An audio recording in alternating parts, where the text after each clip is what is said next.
सद्गुरुदेव भगवान की जय। गुरुर्ब्रह्मा गुरुर्विष्णु गुरुर्देवो महेश्वरा गुरुर्साक्षात् परब्रह्म तस्मै श्री गुरवे नमः।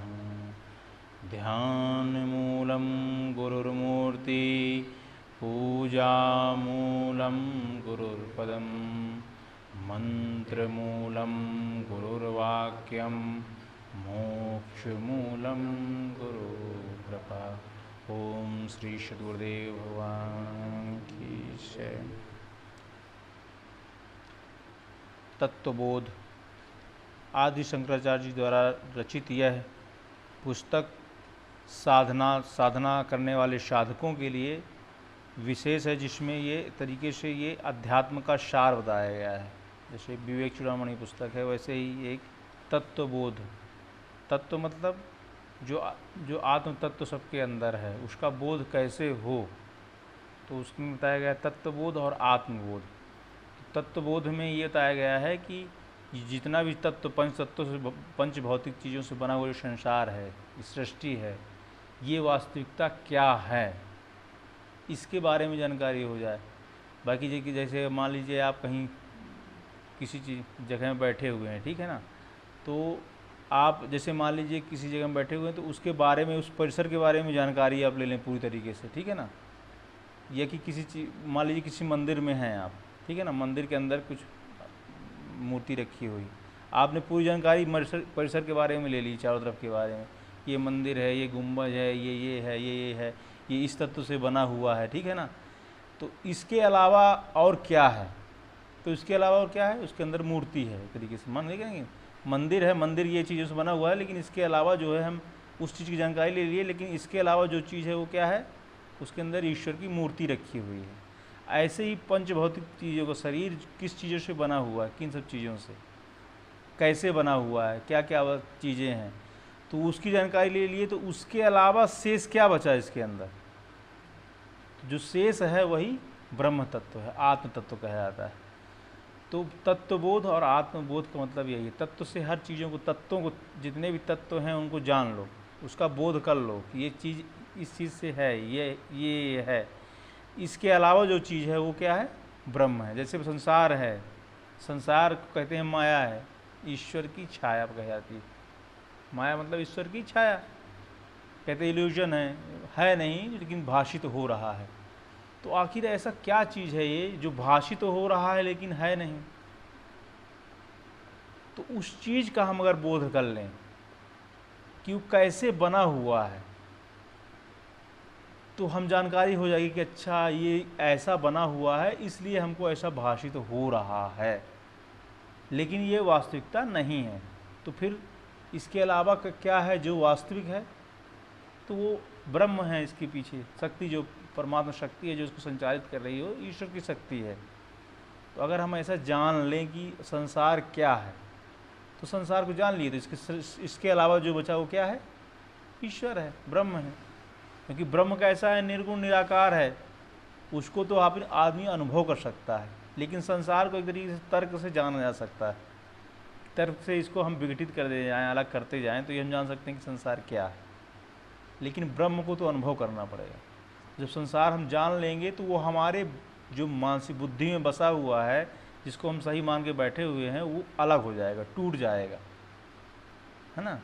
जैसे मान लीजिए आप किसी चीज़ में कहीं जा रहे हैं, किसी जगह, मान लीजिए हम जाना है, हमको केदारनाथ जाना है, तो जो केदारनाथ नहीं गया होगा उसके मन में बहुत सारे पिक्चर चल रहे होंगे, है ना, क्यूरियसिटी, एकदम से क्यूरियस होगा, एकदम से, अरे केदारनाथ कैसा होगा, कैसा होगा, ऊंचा पहाड़ होगा, फिर पर्वत होगा, फिर बहुत सारे बर्फ़ के पहाड़ होंगे, ऐसा एकदम क्यूरियसिटी होगी, नहीं बहुत भयंकर।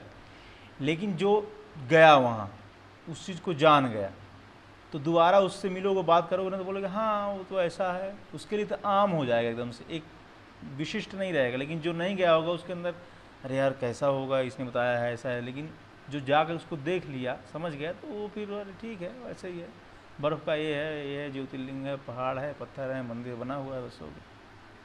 तो ऐसे ही अगर हम इस संसार को, माया को एक तरीके से बुद्धि से जो हमारे पिक्चर हमने बना रखी है, अगर हम उस पिक्चर को ढंग से रियलाइज कर ले, जान लें कि वास्तविकता क्या है, ये पंच भौतिक चीज़ें क्या हैं, ये तीन शरीर क्या हैं, स्थूल सूक्ष्म कारण शरीर क्या है, किस कारण से हमारे अंदर ये संसार भाषित हो रहा है, तो किस कारण से हमारे अज्ञान शरीर में अज्ञानता कारण शरीर में अज्ञानता घुस चुकी है, ये चीज़ को अगर हम जान लें तो फिर इसके श्रेष्ठ, इसके अलग जो है क्या बचेगा, वो परमात्मा ही हो जाएगा। फिर हमारी जो बुद्धि की जो जिस चीज़ को बांध के बैठी हुई है, ग्रंथि बनी हुई है ना, हृदय ग्रंथि जिसको बोलते हैं ना, ग्रंथि बनी हुई है, वो ग्रंथि टूट जाएगी, ख़त्म हो जाएगी कि यार ये तो सब ऐसे ही है, ये तो हमने जिसको मान रखा है सही, वो वास्तविकता तो है नहीं, ये तो ख़त्म होने वाला है, बदलने वाला है, लेकिन हमारे अंदर वो बैठा हुआ है। तो उसको हम अगर अनुभव कर लें, जान लें विचारों से, जिसको बोलते हैं ना आत्ममंथन, इसको बोलते हैं ना विचारों से, चिंतन, शास्त्रों का चिंतन करना चाहिए। चिंतन करने से क्या होता है, बुद्धि की जो है ना, जो अज्ञानता भरी हुई हो ख़त्म हो जाती है, मलिन हो जाती है, ख़त्म हो जाती है, तो हमारा जो आत्म तत्व है वो भाषित होने लगता है। तो इस तरीके से हम लोगों ने पिछले जो संस्करण हैं उनमें कारण शरीर, स्थूल सूक्ष्म कारण, तीन जो शरीर होते हैं उनके बारे में बताया। स्थूल शरीर क्या है, पंच तत्वों से बना हुआ है, पंचीकृत पंच महाभूत जिनको कहते हैं, पांच तत्व, पांचों में आपस में मिल करके, तो पाँच पंचम 25 प्रकृतियाँ जिसको कहते हैं, उससे शरीर, ये स्थूल शरीर बनता है। सूक्ष्म शरीर बनता है 17 तत्वों से, जिसमें क्या क्या है, 5 ज्ञानेंद्रिय, 5 कर्मेंद्रिय, 5 प्राण जो कहलाते हैं, जो प्राणों को संचालन करते हैं, और मन और बुद्धि, मन और चित्त, मन और चित्त, इन सब 17 चीज़ों से सूक्ष्म शरीर बनता है। जो सूक्ष्म शरीर होता है वो, स्थूल शरीर तो यहीं का यहीं रह जाता है, लेकिन जब शरीर छूटता है तो जो सूक्ष्म शरीर रहता है वो जाता है, उसके संस्कार जो है हमारे जाते हैं, उसी के अनुसार से जो है नई योनियाँ अपने को, जीवों को मिलती हैं। जो कारण शरीर है, कारण शरीर मूल है सब चीज़ का, स्थूल सूक्ष्म तीनों दोनों को मूल क्या है, कारण शरीर। कारण शरीर की वजह से ही हमारा स्थूल और सूक्ष्म शरीर जो है हमको मिलता है, और उसके हिसाब से हमारी वृत्तियाँ होती हैं। हर व्यक्ति की वृत्तियाँ अलग अलग होती हैं, है ना।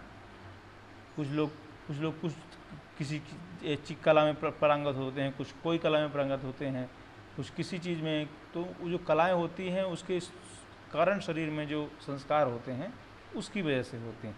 लेकिन कारण शरीर भी अज्ञान का जब बना रहता है तो जड़ता रहती है जीवन में। लेकिन कारण में अगर चेतन न बैठ जाए, है ना, तो चेतन अगर बैठ जाए कारण में, तो वो फिर हमारे अंदर ईश्वरत्व का अनुभव करवाता है। तो इस तरीके से तीन शरीर जो है बताए गए। फिर तीन अवस्थाएं होती हैं, कौन कौन सी, जागृत, स्वप्न और सुषुप्ति। तो अवस्था त्रयम किम, तीन अवस्थाएं क्या हैं, जागृत, स्वप्न, सुषुप्ति अवस्था। तीन अवस्थाएं होती हैं, जागृत, स्वप्न और सुषुप्ति। मनुष्य के शरीर में आत्म चेतना ही मुख्य है, जो एक ही चेतन तत्व है, अन्य सभी जड़ प्रकृति से निर्मित है। जो चेतना की शक्ति से सक्रिय होकर के अपना अपना कार्य करते रहते हैं, देखना, सुनना, अनुभव करना, विचार करना, निर्णय करना आदि सभी कार्य चेतन शक्ति के ही कारण होता है। चेतना के अभाव में यह जड़ शरीर कुछ भी नहीं कर सकता है। यह चेतन शक्तियाँ तीन अवस्थाओं में रहती हैं। जागृत अवस्था में यहाँ संसार का अनुभव करती हैं, स्वप्न अवस्था में केवल मन की सक्रियता का अनुभव करती हैं, विभिन्न विषयों का अनुभव मात्र करती हैं, उसमें क्रिया का अभाव रहता है। सुषुप्ति अवस्था में उसे किसी प्रकार का अनुभव नहीं होता, मात्र निद्रा का अनुभव होता है। इसमें मन की क्रियाएं भी शांत हो जाती हैं, यही गहरी निद्रा की अवस्था होती है, इसको बोलते हैं सुषुप्ति अवस्था। तो जागृत, स्वप्न और सुषुप्ति। जागृत मतलब जो हम आंख देख करके सब चीज़ों को देख रहे हैं, अनुभव कर रहे हैं, इसको जागृत अवस्था कहते हैं। हम सो नहीं रहे हैं, जगे हुए हैं, तो जागृत अवस्था इसको कहते हैं कि भाई सब कुछ देख रहे हैं, संसार की हर वस्तुओं को, है ना, और उसका अनुभव कर रहे हैं, हर इंद्रियों से हर चीज़ का अनुभव कर रहे हैं, तो इसको जागृत बोल देते हैं। तो दूसरा होता है जागृत के बाद स्वप्न अवस्था। स्वप्न अवस्था में क्या होता है, हम क्रिया नहीं कर सकते हैं, इंद्रियां क्रिया नहीं करती, लेकिन मन से जो है जागते रहते हैं, है ना। स्वप्न देखते हैं ना, मन भागता रहता है कि नहीं, तो मन में भी जो सूक्ष्म शरीर होता है वो काम करता है, स्वप्न में सूक्ष्म शरीर काम करता है। सूक्ष्म शरीर में भी पांचों कर्मेंद्रियाँ, पांचों ज्ञानेंद्रियाँ पांचों प्राण और बुद्धि और मन और चित्त रहता है, तो उसका क्या रहता है, सूक्ष्म रूप रहता है। भाई हम स्वप्न में भी भागते हैं कि नहीं भागते, दौड़ते हैं, और ठंडी गर्मी और खट्टा मीठा सब चीज़ों का अनुभव भी करते हैं, अच्छा बुरा हर सारे कलरों का, ठीक है ना। और प्राण भी रहता है, तो तभी तो शरीर में संचालन रहता है, सूक्ष्म शरीर का संचालन तभी तो रहता है जब प्राण है। और चित्त मतलब मेमोरी भी रहता है, उसमें कुछ मन संकल्प भी करता है कि नहीं। बस ये हम बुद्धि से बहुत ज़्यादा तर्क नहीं कर सकते, जो पिक्चर चल रही है वो चलती ही रहती है, बस हो गया कि नहीं। तो सूक्ष्म शरीर हो गया, तो जागृत और स्वप्न हो गया। तीसरी अवस्था होती है सुषुप्ति अवस्था, तो उसको बोलते हैं आमना अवस्था। सुषुप्ति अवस्था को दूसरा नाम क्या है, आमना। आमना मतलब जहाँ मन विलीन हो जाता है, खत्म हो जाता है, उस अवस्था को सुषुप्ति अवस्था कहते हैं। सुप्त पड़ जाता है मन, शांत पड़ जाता है ना। तो जैसे आदमी गहरी नींद में सोए भयंकर, तो क्या स्वप्न आता है, क्या नहीं आता है। भाई सोए और जग गए खट्टे से कि नहीं, पता नहीं चलता कि कब सोए या कब जग गए, बता 6 घंटे 8 घंटे कब बीत गए, कुछ पता नहीं चलता है ना। तो उस अवस्था में आदमी कभी कभी आता है। वही अवस्था सुप्ति अवस्था, जब ध्यान करते करते मन शांत हो जाता है तो तब भी आती है उस अवस्था। मन शांत हो जाएगा, तुम 2 घंटे 4 घंटे बैठे रहोगे, पता नहीं चलेगा कि कब 1 घंटा हो गया, कब 5 घंटा हो गया। तो उस अवस्था को सुषुप्ति अवस्था कहते हैं, है ना। तो इस तरीके से 3 अवस्थाएं अपने शरीर में व्यक्ति के जीवन में होती है, और हमेशा लोगों के जीवन में घटित होती हैं। तो जो ऊर्जा का स्रोत होता है, ये 3 अवस्थाएं ही होती हैं, है ना, जागृत, स्वप्न और सुषुप्ति। वो चेतना की जो खुराक है, आत्म तत्व जो चेतन तत्व है, यही होती है। अगर हम सोएंगे नहीं तो क्या हम कोई कार्य कर पाएंगे, नहीं, कि पगला जाएंगे, पागल से विक्षिप्त हो जाएंगे अगर सोए ना अगर हम। तो उसका एक ऊर्जा का स्रोत है कि नहीं, जो हमारे चेतन तत्व है वो इसी से ऊर्जा पाता है। तीसरा सुषुप्ति अवस्था से गहरी नींद आ जाए तो आदमी को फ्रेश महसूस करता है कि अरे बहुत फ्रेश, बहुत अच्छा लग रहा है। या कि हम ध्यान के द्वारा, भजन के द्वारा, हाँ। जागृति का मतलब केवल ये नहीं होता कि आंखों से जागृत रहना, जैसे अभी बात कर रहे थे ना कि कीर्तन करते हैं तो मन कहीं और धरा रहता है, तो ये जागृति थोड़ी है। जागृति का मतलब है हम इस क्षण में हैं, भूत और भविष्य की बातों को छोड़ करके इस क्षण में क्या हम हैं। अगर हम इस क्षण में हैं तो जागृत हैं, अगर इस क्षण में नहीं है तो हम सो ही रहे हैं, समझे कि नहीं। हमारा मन कहीं और धरा हुआ है, हम यहाँ बैठे तो शरीर से तो यहाँ बैठे हुए हैं, लेकिन मन कहीं और धरा हुआ है यहाँ वहाँ की बातों में। तो क्या हम जाके सो ही रहे हैं, स्वप्न की दुनिया में उड़ रहे हैं, सो ही तो रहे हैं। तो जागृति का मतलब होश, अभी हम बैठ जाएं, अभी इस क्षण में हैं हम, हो गया। इस क्षण में किसी को कुछ चाहिए क्या, अभी हम संतुष्ट हैं, सब कुछ अच्छा है, सब बढ़िया, कोई दिक्कत नहीं। लेकिन जैसे ही मन के घोड़े दौड़ा रहे हैं कि भविष्य में ये करेंगे वो करेंगे, तो ऐसे ही प्लानिंग बननी चालू हो जाएगी कि ये वो तमाम कचड़ा पट्टी, भूत में हमने ये किया, हमने वो किया, ऐसा किया वैसा किया, तो वो टेंशन का विषय पूरी तरीके से बन जाएगा। तो जो जागना वास्तव में क्या है, हम इस क्षण में रहना, उसी को, हाँ, अवेयरनेस, कंप्लीट अवेयरनेस, होश पूर्वक जिसे बोलते हैं ना, होश। जो भी कृत्य करो होश पूर्वक प्रेजेंट में रह करो, अवेयर रहो, तो उसको जागृत, वास्तव में जागृत अवस्था तो यही कहलाती है। फिर जागृत जैसा रहेगा वैसे स्वप्न में भी हमारा रहेगा। अगर हम जागृत को जी लिए अच्छे से तो हमारा स्वप्न भी शुद्ध रहेगा, प्योर रहेगा। अब फिर सुषुप्ति सहज भाव है। सुषुप्ति तो कहती ही है कि मन की स्थिरता को सुषुप्ति कहते हैं। तो अगर हम जागृत में ही होश रहेंगे तो 3 अवस्थाएं एक हो जाएंगी, अलग होंगी नहीं। हम जागृत में ही अगर हमारा मन शांत है, कंट्रोल में है, इसी स्थिति में है, अभी है, प्रेजेंट में, तो सुषुप्ति तो ये कहती है कि मन जहाँ ख़त्म हो जाता है, मन जहाँ शांत हो जाता है, विचार जहाँ शून्य हो जाते हैं, तो अगर भूत भविष्य की कोई ना सोचे तो उसका तो विचार शून्य ही हो गया ना, शून्य अवस्था हो गई। तो अगर हम कोई भी कार्य करते हैं, अगर हम प्रेजेंट में रह कर करते हैं तो कार्य भी अच्छा होता है, पूरी एनर्जी, पूरा ऊर्जा के साथ करते हैं, है ना। जैसे पढ़ाई करते हैं, शिक्षा लेते हैं, तो पूरा एकदम होश से अच्छे से पढ़ाई करें, यहाँ वहाँ की बातें ना सोचें, किसी के फालतू की यहाँ वहाँ की बातें होंगे, अगर उन सोचेंगे न सोच करके हम पूरी तरीके से प्रेजेंट में रहकर उस चीज़ को करें तो वो कार्य भी अच्छे से होगा और कम समय में हो जाएगा फटाक से, समझे कि नहीं। तो ऐसा करना चाहिए, ठीक। तो आज 3 अवस्थाओं के बारे में किस तरीके से होगा। ओम श्री सद्गुरुदेव भगवान।